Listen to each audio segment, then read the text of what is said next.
Okay, we are starting with the definition. A definition, an equation of the form dny upon dxn plus p1 dn minus 1 y of dxn minus 1 plus p2 d raised to n minus 2 y dx raised to n minus 2 plus pny equal to x. It's nothing but the series of the derivatives where p1, p2, pn are the constants and x is a function of x only. Is called linear differential equation with constant coefficients. अब तक हमने क्या किए थे, mostly हमारे पास जो equations थे वो हमारे linear equation with first order first degree था. अब यहाँ पे देख सकते हो n की वैल्यू अदर देन 1 भी हो सकती है. मतलब मैं यहाँ पे d2y अपॉन dx स्क्वायर भी मुझे सॉल्व करना पड़ सकता है. अब तक हमने जहां कहीं भी देखा वहां पे हमने सिर्फ dy बाई dx ही देखा. डिग्री भी 1 है और ऑर्डर भी 1 है. तो यहाँ पे क्या होगा, डिग्री 1 होगा but order can be different. इसलिए यहाँ पे D raise to N Y of D X raise to N, मतलब डिग्री 1 होगा, ऑर्डर ग्रेटर देन 1 हो सकता है. Second order derivative, third order derivative, fourth order derivative. तो यहाँ पे जो फर्स्ट टर्म रिप्रेजेंट कर रहा है ये रिप्रेजेंट कर रहा है nth order derivative, n minus 1th order derivative, n minus 2 order derivative. So where अभी यहाँ पे क्या करना पड़ेगा आपको, left hand side as well as right hand side दोनों सॉल्व करना पड़ेगा. तो लेफ्ट हैंड साइड सॉल्व करने को we will going to call as a complementary function और राइट हैंड साइड सॉल्व करने से हमको मिलेगा पर्टिकुलर इंटीग्रल. दोनों को मर्ज करोगे, दोनों को ऐड करोगे, will going to get the complete solution. तो जो टर्मिनोलॉजी हमको याद रखना है, if y differentiable function of x then d of y, capital D of y is simply we are writing d phi dx. So dy by dx हम क्या लिखेंगे, capital D of y. Second order derivative D square Y upon D x square will going to write D square Y. Small D cube Y upon D x cube, जो normally हम third order derivative लिखते हैं, will going to write capital D cube Y. So from this point of view d is called as the operator. जैसे dy by dx क्या होता है हमारे लिए, ऑपरेटर का काम करता है, फंक्शन को डिफरेंशिएट करता है.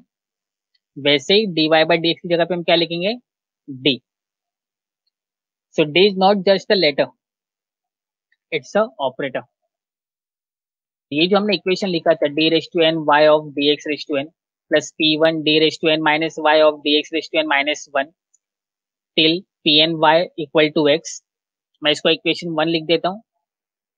This equation can be rewritten as dy upon dx की जगह पे मैं लिखता हूँ capital D raise to power में n, y plus p1 d raise to n minus 1 of y plus p2 d raise to n minus 2 of y dot dot dot pny equal to x. अब left hand side में देख रहे हो common क्या है, y है. हमने y common ले लिया तो क्या बच गया, d raise to n plus p1 d raise to n minus 1 plus p2 d raise to n minus 2 till pn. तो इनसाइड ब्रैकेट जो टर्म है हमने उसको एक्सप्रेस किया है f ऑफ d से, बिकॉज वो इक्वेशन इन टर्म्स ऑफ d लिखा है which is nothing but function of d और बाहर हमारे पास y है. So f of d of y is equal to x. If x is 0 then f of d of y is equal to 0 is called as auxiliary equation. ये जो हमारे पास inside bracket है d raise to n plus p1 d raise to n जिसको हमने equation 2 लिखा है, equation 2 is called as a auxiliary equation. Auxiliary equation के वैरायटीज है जो हम चेक करेंगे. ऑक्सिलरी इक्वेशन को सॉल्व करेंगे तो हमको मिलेगा complementary function which will going to denote by c dot f. Auxiliary equation को सॉल्व करने पे मिलेगा complementary function, that is my left hand side. तो लेफ्ट हैंड साइड को सॉल्व करने पे हमको कॉम्प्लीमेंट्री फंक्शन मिलेगा, राइट हैंड साइड को सॉल्व करने पे will going to get particular integral. अब ऑक्सिलरी इक्वेशन की वैरायटीज है, हम देखते हैं. Auxiliary equation with different roots. से if m1, m2, m3 dot dot dot mn are the different roots of equation 2। हम इक्वेशन 2 पे फोकस करेंगे, इक्वेशन 1 पे फोकस नहीं करेंगे, बिकॉज इक्वेशन 1 को हमने इक्वेशन 2 के टर्म में कन्वर्ट किया है by using the operator capital D. Then the solution is given by, अगर डिफरेंट रूट से तो हम क्या करेंगे, एक्सपोनेंशियल के फॉर्म में इसको एक्सप्रेस करेंगे। c1 e to the power m1x plus c2 e to the power m2x, जितने रूट्स है उसके अकॉर्डिंग हम कांस्टेंट यूज करेंगे। अगर सिर्फ दो रूट है तो मैं लिखूंगा c1 e to the power m1x plus c2 e to the power m2x। अच्छा, e to the power m1x और e to the power m2x आप शफल कर सकते हो अपने हिसाब से। जैसे अगर मेरे पास दो रूट है, से d इक्वल टू 2,3 है, तो इसका मैं cf लिखूंगा, complementary function c1 e to the power 2x plus c2 e to the power 3x। अगर ये फॉर्म आपको नहीं अच्छा लगता है तो आप लिख दो c1 e to the power 3x plus c2 e to the power 2x। आगे पीछे आप जो है टर्म्स की पोजीशन शफल कर सकते हो। तो अगर डिफरेंट रूट से तो आपको क्या करना है, एक्सपोनेंशियल के फॉर्म में एक्सप्रेस करना है। Auxiliary equation with repeated roots से m1 दो बार रिपीट हो रहा है, से 1,1। अब यहाँ पे क्या हो रहा है, 1 रिपीट हो रहा है, तो इसी को हमने जनरल फॉर्म में लिखा है, if m1 is the root of equation 2 repeated twice, then solution is given by c1 plus x times c2 e to the power m1x। जब आपसे एक ही वैल्यू दो बार रिपीट होती है तो दोनों में से आपको किसी को आपको x से मल्टीप्लाई करना है। अगर मेरे पास है d इक्वल टू 1,1 तो इसका कॉम्प्लीमेंट्री फंक्शन में लिखूंगा c1 plus x c2, m1 की वैल्यू क्या है x, तो ये जो m1 की पोजीशन है इसकी जगह पे मैं क्या कर दूंगा, वैल्यू जो हमको रूट में मिली है वो हम लिख देंगे। अगर मुझे ऐसा मिलता d की वैल्यू 2,2 तो cf में लिखते हम c1 plus x times c2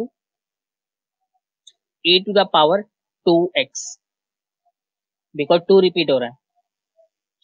similarly if m1 is the root of equation 2 repeated thrice, 3 बार रिपीट हो रहा है, so we have to write in the form of c1 plus x c2 plus x square c3 e to the power m1x।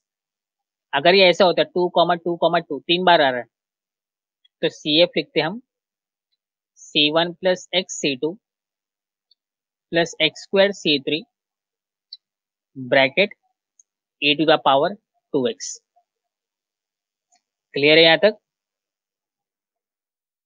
Similarly if m1 is repeated twice और m2 is repeated twice and m3 is repeated once, तो जो दो बार repeat हो रहा है उसको x से multiply करना पड़ेगा। तो हो गया c1 plus x c2 e to the power m1x।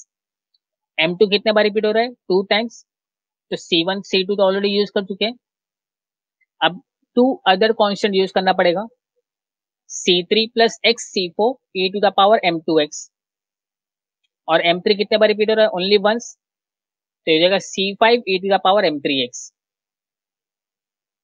Clear है? auxiliary equation with imaginary roots, if one of the root of equation 2 is alpha plus I beta, then we know that alpha minus I beta is also a root of an equation। अगर आपके पास एक root है alpha plus i beta तो उसका conjugate भी by default उसका root बन जाता है। Then alpha plus i beta, alpha minus i beta दो अलग अलग रूट है, तो हम लिखेंगे in the form of c1 e to the power alpha plus i beta x plus c2 e to the power alpha minus i beta x। ना if we simplify further तो laws of indices हम क्या करेंगे, split करेंगे, e to the power alpha x into e to the power i beta x is equal plus c2 e to the power alpha x into e to the power i beta x। अब यहाँ पे e to the power i beta x में और e to the power i beta x दोनों में हम क्या करेंगे, will going to use Euler's formula, e raise to i theta, that is cos theta plus i sine theta. और अगर e raise to minus i theta use कर रहे हो तो cos theta minus i sine theta. तो ये हो जाएगा cos beta x plus i time sine beta x, c two e to the power alpha x equal to cos beta x minus i time sine beta x. तो e to the power alpha x दोनों में से common ले लेंगे, cos beta x के term को collect करो और साइन बीटा एक्स के टर्म को कलेक्ट करो। तो c1 plus C two cos beta x plus i time c1 minus C two sine beta x.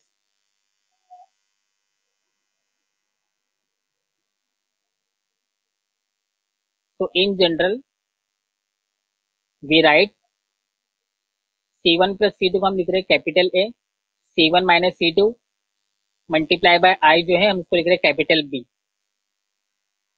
तो in general we can write e to the power alpha x is equal to a cos beta x plus b sine beta x. देखो multiple हमारे पास constants आ रहे हैं, तो इसलिए हम इसको क्या कर रहे हैं, कैपिटल ए कैपिटल बी लेकर के उसको हटा देते हैं। जैसे लीनियर इक्वेशंस में हम लोग के पास सी में कोई मल्टीपल टर्म्स आता था, हम उसको सी डैश करके अलग करते थे। तो further if pair of imaginary root further if pair of imaginary roots repeated twice, then corresponding part of solution can be written as। अब दो बार रिपीट हो रहा है, तो दो बार रिपीट होने का प्रोसीजर वही है, c1 और c2 दोनों में से किसी को x से मल्टीप्लाई करो। तो c1 plus x c two e to the power alpha plus i beta of x plus c3 plus c4 x e to the power alpha minus i beta x. इसको हम लोग further simplify करेंगे, we're going to get e to the power alpha x a1 plus a2x cos beta x plus a3 plus a4x sin beta x। तो अगर pair of imaginary roots अगर repeat होते हैं तो इस फॉर्म में आप इसको लिख सकते हो। क्लियर है यहाँ तक? Auxiliary equation for different roots, auxiliary equation with repeated roots, auxiliary equation for imaginary roots. तो ये थ्री वैरायटीज है, हो सकता है आपको अलग अलग भी पूछे या दोनों का मिक्सचर भी पूछे। कौन सा पार्ट नहीं समझा?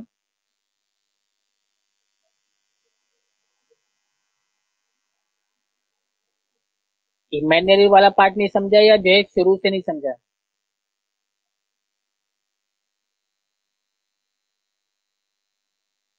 अगर हमारे पास डिफरेंट रूट्स हैं, से m1 और m2, तो आपको एक्सपोनेंशियल के फॉर्म में एक्सप्रेस करना है, c1 e to the power m1x plus c2 e to the power m2x। जैसे मैंने यहाँ पर एग्जांपल लिया हूँ, d इक्वल टू 2,3, दो रूट है मेरे पास, तो इसका कॉम्प्लीमेंट्री फंक्शन बनेगा c1 e to the power 2x plus c2 e to the power 3x। अगर आप पहले 2 को लेना चाहते हो 2 को लो, पहले 3 को लेना है तो 3 को ले लो, तो हो जाएगा c1 e to the power 3x plus c2 e to the power 2x। ये हमारा है डिफरेंट रूट्स के लिए। अगर रूट्स रिपीट होते हैं तो आपको क्या करना है, c1 और c2 को आपको साथ में लेना पड़ेगा। यहाँ पे c1 c2 हमने अलग क्यों किया है, बिकॉज दोनों की जो है एक्सपोनेंशियल का पावर डिफरेंट है, एक का 2 है एक का 3 है। अब यहाँ पे क्या है, दोनों का भी सेम आ रहा है, तो c1 c2 को हम लोग क्या करेंगे, अलग नहीं करेंगे, हम उसको साथ में ही रखेंगे, लेकिन एक में हम क्या करेंगे, x से मल्टीप्लाई कर देंगे।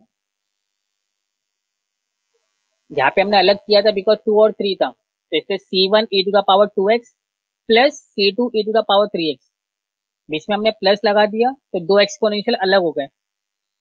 अब यहाँ पे क्या हो रहा है, d इक्वल टू 1,1, ये दोनों भी सेम वैल्यू है, तो इसको अलग नहीं कर सकते आप, तो इसका हमने एक ही ब्रैकेट में दोनों को लिखा है, c1 प्लस एक्स c2। जैसे हम लोग जो है आइगन वेक्टर्स में करते थे, अगर जब वैल्यू रिपीट होती थी तो एक ही में से दो वैल्यू मिलता था, तो वैसे ही एक ही में से हमको दो मिलेगा, तो सेकेंड वाले टर्म को आपको x से मल्टीप्लाई करना है, c1 plus x c2 e to the power x।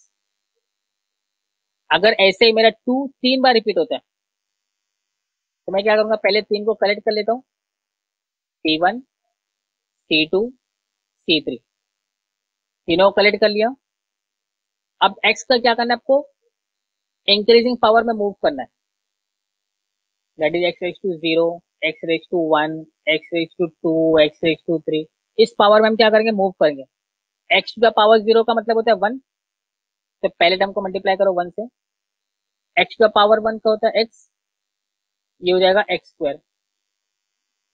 तीन ही टर्म चाहिए थे तो हमको मिल गया 1x एक्स स्क्वायर और e to the power 2x। अगर ऐसे ही अगर मेरे पास अभी जो है कॉम्बिनेशन आता है, m1 दो बार रिपीट हो रहा है, m2 दो बार रिपीट हो रहा है, m3 एक बार रिपीट हो रहा है, तो m1 जो दो बार रिपीट हो रहा है उसके लिए हम लोग c1 और c2 लेते हैं और एक को x से मल्टीप्लाई कर देंगे, तो होगा e to the power m1x। फिर m2 हो रहा है दो बार रिपीट, c1 c2 तो यूज कर चुके हैं, अब नया कांस्टेंट लो c3 और c4, उसमें से एक को x से मल्टीप्लाई कर दो, तो हो जाएगा e to the power m2x। m3 एक ही बार रिपीट हो रहा है तो इसको अलग कर दो, c5 e to the power m3x। यहाँ पे हमने c5 को अंदर मर्ज नहीं किया बिकॉज e का पावर m2 है और यहाँ पे e का पावर m3 है, दो अलग अलग पावर है। सेम होता तो हम मर्ज कर लेते। Auxiliary equation with imaginary root, if one of the root of equation is alpha plus I beta, then we know that alpha minus I beta is also a root of an equation। अगर alpha plus i beta एक root है तो इसका conjugate by default क्या बन जाएगा, second root. तो alpha plus i beta alpha minus i beta दोनों अलग अलग रूट है, तो हमको उसको क्या करना पड़ेगा, auxiliary equation with different root के फॉर्म में लिखना पड़ेगा। तो c1 e to the power m1x plus c2 e to the power m2x इस फॉर्म में लिखना पड़ेगा, बिकॉज m1 और m2 क्या है, दोनों भी डिफरेंट है। तो m1 क्या है यहाँ पे, अल्फा प्लस आई बीटा, ये m1 है, अल्फा माइनस आई बीटा क्या है m2, तो e to the power alpha plus i beta e to the power alpha minus i beta. अगर हम लॉज ऑफ इंडाइसिस से स्प्लिट करते हैं, e to the power alpha X हो जाएगा e to the power i beta X, ये exponential को split करो तो alpha into X E raise to alpha X हो जाएगा, E raise to i beta X हो जाएगा। तो यहाँ पे हम प्रॉपर्टी यूज करेंगे e to the power m plus n, that is e to the power m multiply by e to the power n। तो वही पार्ट को हमने यहाँ पर किया है। सेकेंड ब्रैकेट में आ जाएगा c2 e to the power alpha x into e to the power minus i beta x. अब ये जो हमने सर्कल किया है यहाँ पे हम यूज करेंगे ऑयलर्स फॉर्मूला। ऑयलर फॉर्मूला क्या होता है, e raise to i theta is cos theta plus i sin theta, e raise to minus i theta is cos theta minus i sin theta. ये बन जाएगा cos beta x plus i sin beta x, cos beta x minus i sin beta x, because e के power में क्या आ रहा है, minus आ रहा है, तो मिडिल टर्म की साइन क्या रहेगी, माइनस। क्या करो, cos बीटा एक्स को कलेक्ट करो तो c1 प्लस c2 कंबाइन हो जाएगा, sin बीटा एक्स को कलेक्ट करो तो आई time c1 minus c2 collect हो जाएगा, और दोनों टर्म से e raise to alpha X common आ रहा है तो e raise to alpha X को हमने बाहर ले लिया। तो इन जनरल अब c1 प्लस c2 है, कांस्टेंट ये तो हम उसको लिखेंगे capital A, I time c1 minus c2 है तो हम इसको लिखेंगे कैपिटल B। जैसे हम जो है डिफरेंशियल इक्वेशन फर्स्ट और फर्स्ट डिग्री में करते थे, अगर c की वैल्यू c अपॉन 2 होता था या log c होता था, हम इसको क्या लिखते थे, c डैश लिखते थे। तो वैसे ही c1 प्लस c2 कांस्टेंट है तो उसकी जगह पे capital A is the second constant. Just वो जो है c1 प्लस c2 थोड़ा कंजेस्टेड लगता है, इसको हमने सेपरेट करने के लिए कैपिटल A लिखा है। अगर c1 प्लस c2 को आप एज इट इज रखना चाहते हो तब भी कोई प्रॉब्लम नहीं है, then c1 minus c2 equal to b। अब यहाँ पे क्या बोल रहा है, if a pair of imaginary root repeated twice. अब देख रहे हो यहाँ पे a और b सिंगल सिंगल टर्म है, अब रिपीटेशन में क्या आ जाएगा वहां पे a1 प्लस a2x। इस पोजीशन पे आपको रिपीटेशन ऑफ रूट्स वाला फॉर्मूला यूज करना है। क्या होता है c1 प्लस x c2 होता है ना, तो यहाँ पे हम लिखेंगे a1 प्लस x a2 और b की जगह पे आ जाएगा b1 प्लस x b2। देखो रिपीटेशन का फॉर्म किस टाइप का होता है, c1 प्लस x c2 का फॉर्म होता है। क्लियर है यहाँ तक? Now we're going to see the example based on the complementary function. To solve the following equation, 2d square y upon dx square plus 5dy by dx minus 12y equal to 0। तो सबसे पहले आपको क्या करना है, auxiliary equation में convert करना है। That is my equation 2। तो dy अपॉन dx की जगह पे आप लिखेंगे कैपिटल D, तो देगा 2d square plus 5d minus 12 equal to 0। ये मेरा क्या है ऑक्सिलरी इक्वेशन। तो 2d square plus 5d minus 12 को अब कैलकुलेटर पे सॉल्व करके आपको रूट्स मिलेगा d equal to 3/2 and minus 4। तो देयरफॉर द सॉल्यूशन इज, अब 3/2 माइनस 4 दो अलग अलग रूट है, तो will going to write c1 e to the power 3/2x plus c2 e to the power minus 4x।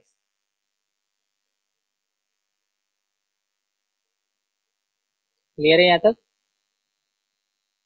First example clear है? सबसे पहले आपको क्या करना है, ऑक्सिलरी फॉर्म में रिप्रेजेंट करना है, उसका रूट्स निकालना है और रूट्स की जो है कैरेक्टरिस्टिक देख करके उसके अकॉर्डिंग वैल्यू लिखना है। रिपीटेशन है, डिफरेंट है, इमेजिनरी है, उसके अकॉर्डिंग वर्कआउट करना है। देन नेक्स्ट स्टेप हमारा 6d cube Y upon D x cube plus 23d square Y upon D x square plus 29 dy by d x plus 12y equal to 0। तो auxiliary equation हो जाएगा 6d cube 23d square plus 29d plus 12 equal to 0। तो इसके root आ रहे -1 -3/2 -4/3। अब सब अलग अलग है, आपको लिखना पड़ेगा c1 e to the power -x, c2 e to the power -3/2x plus c3 e to the power -4/3x। सारे रूट डिफरेंट है, इसलिए हम इसको सेपरेटली एक्सपोनेंशियल के फॉर्म में एक्सप्रेस करेंगे। The next example d square y upon dx square plus 4dy by dx plus 4। तो auxiliary equation बन जाएगा d square plus 4d plus 4 equal to 0।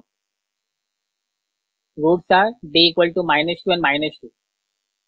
अब -2 रिपीट हो रहा है, तो complementary function will be c1 plus x times c2।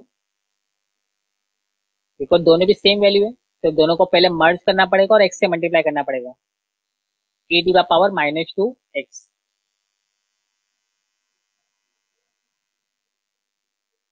Next example d raise to 4 y of dx raise to 4 minus 18 d square y upon dx square plus 81 y equal to 0।